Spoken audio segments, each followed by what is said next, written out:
네, 이제 오늘은 내년부터 시행될 환경 규제 중에 하나인 이 CII 규제와 관련해서 벌어지고 있는 이 최신 이슈를 좀 정리해 보려고 하는데요. 아무래도 이 환경 규제가 추후에 국내 조선사들 신규 발주에 이제 큰 영향을 미치기 때문에 현재 선사들은 이제 뭐가 불만인지를 살펴보고 향후 어떤 점들을 좀 눈여겨봐야 되는지 그러한 점들에 대해서도 좀 살펴보겠습니다.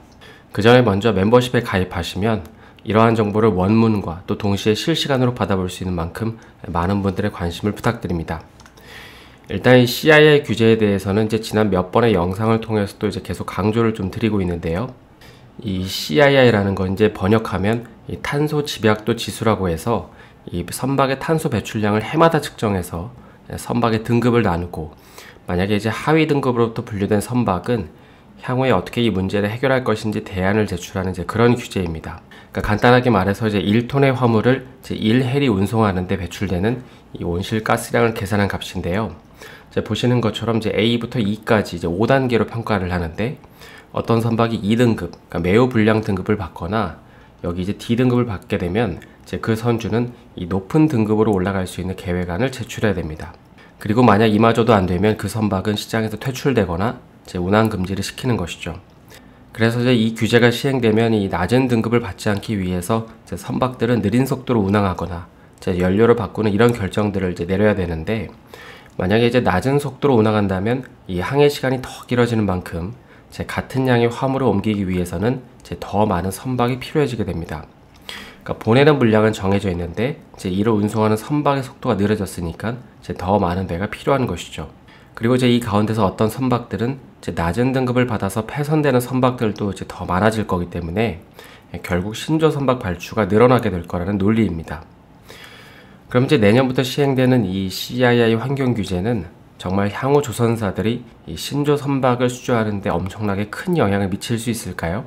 이에 대해서는 뭐 여러 가지 의견이 있을 수 있겠지만, 이제 현 시점에서는 이 환경 규제만으로 신조 발주를 이끌어내기에는 이제 무리가 있다고 보여집니다. 이제 그 이유는 바로 이 CII 지수를 등급으로 매기는 방법이 이제 잘못됐다는 의견이 너무 많기 때문입니다. 이 환경 규제라는 방향성은 맞지만 이제 이걸 계산하는 방식이 이제 잘못됐다는 것이죠.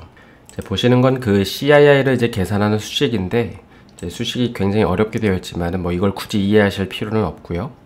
현재 이제 문제가 되는 건 이제 이런 수식을 통해서 계산된 CII 지수를 이 탄소 배출 효율에 따라서 이제 A에서 2등급으로 나누는 게 잘못됐다는 것입니다.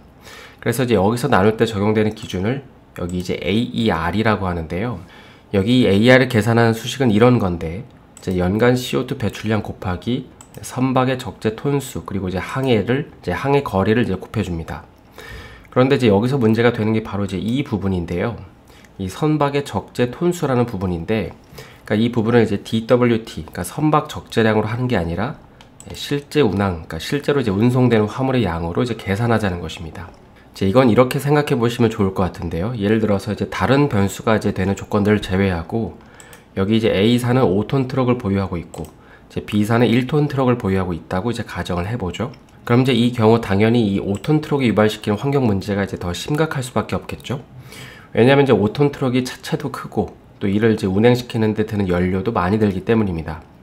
그런데 이제 A사의 트럭은, 이 5톤 트럭은 이 서울에서 강원권을 이제 운송 업무를 하고 있고, 이제 한 달에 이제 열흘 정도 이제 일을 합니다. 반면에 이제 B사가 보유하고 있는 이 1톤 트럭도 이제 서울에서 강원권으로 이제 운송 업무를 하는데 이제 한 달에 15일 정도 이제 이상 일을 합니다.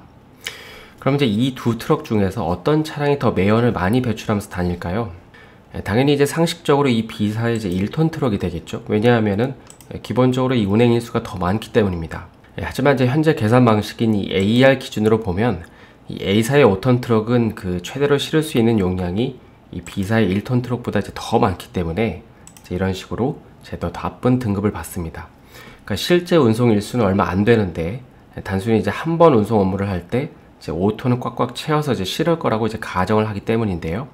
그러니까 물건이라는 게 뭐 물론 한 번 보낼 때 이제 많이 보내려고 하겠지만 이제 매번 그런 게 아닐 수도 있는데, 이제 계산할 때는 이제 이런 식으로 맥스로 계산을 이제 하는 것이죠.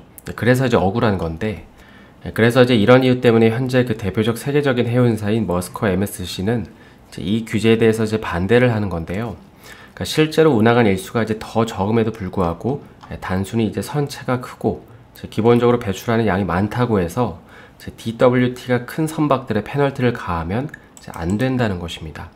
그러다 보니까 작년부터 나오는 얘기 중에 하나는 유럽 컨테이너 선사들이 이런 식으로 비해운 사업으로 눈을 돌린다는 얘기가 있는데, 물론 해운업이 환경 규제로 인해서 위축될 거라고 보기보다도 이러저러한 규제를 다 맞추기 어렵기 때문에 비해운 산업도 같이 늘리겠다는 것입니다. 그러니까 대표적으로 엄청나게 먼 거리가 아니라면 유럽은 다 이어져 있잖아요. 그래서 선박보다도 트럭으로 많이 더 대체할 거라고 하는데, 한 번에 많은 물량을 보내는 건 당연히 선박이 유리하지만 나쁜 등급을 받고 이러저러한 비용을 다 따져보면 그래도 트럭으로 운송하는 게 낫다는 것이죠. 그래서 현재 MSC와 머스크는 대놓고 이 CII 계산 방식에 대해서 바꿔야 된다고 주장을 하는데요. 그래서 그 방식으로는 이 선박이 실을 수 있는 최대 적재량이 아니라 이런 식으로 실제 운항을 하면서 싣고 다닌 양을 기준으로 해야 된다는 것입니다. 그러니까 실제로 싣고 다닌 양만큼 배출된 거에 대해서 평가를 받아야 된다는 것이죠. 그런데 사실 이런 얘기는 당연히 직접적으로 피해를 받는 선사들이니까 반대를 할 수밖에 없는 건데, 그럼 이런 상황에서 향후 조선사들은 이 환경 규제에 따른 신조 발주를 기대해 볼 수 있을까요?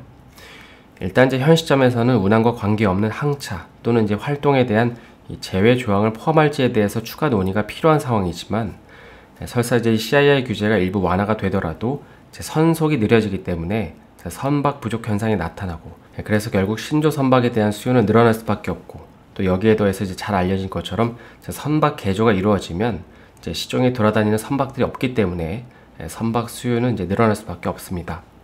그리고 더 중요한 거는 사실 이 환경 규제가 시행되면 무조건 호재라고 단정짓기보다도 그보다는 향후 선박 연료가 메탄올로 가는지 또 암모니아로 가는지, 그리고 현재 이러한 연료들의 인프라가 얼마나 구축되어 있는지가 결국 국내 조선사들의 친환경 신조 발주 사이클을 더 앞당기는 만큼 이런 부분들에 더 관심을 가져야 되지 않을까 싶습니다.